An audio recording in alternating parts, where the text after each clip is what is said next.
दिशा বাস্তবে মাননীয় প্রধানমন্ত্রীজি দ্বারা সেন্ট্রাল স্কিমগুলি আছে যেগুলো রাজ্য সরকার দ্বারা ইমপ্লিমেন্ট করা হয় সেগুলোকে ফলো আপ করার জন্য দিশা মিটিং করা হয় ও প্রতি 3 মাসে একবার দিশা মিটিং হয়।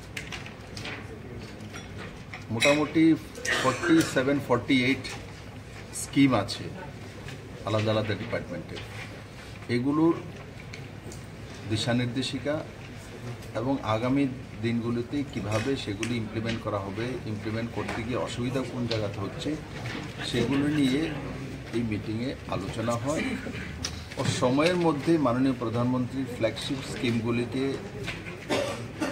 জনতার কাছে পৌঁছে দেওয়া এই দিশা মিটিংয়ের মূল লক্ষ্য।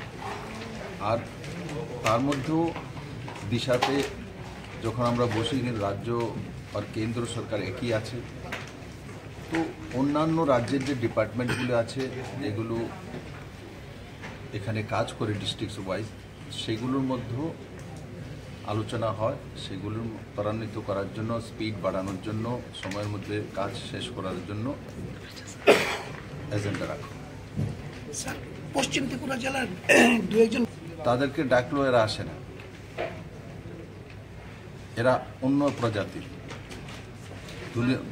দুনিয়া থেকে এরা লুপ্তপ্রায় হয়ে গেছে, এখানে তো নেই এরা।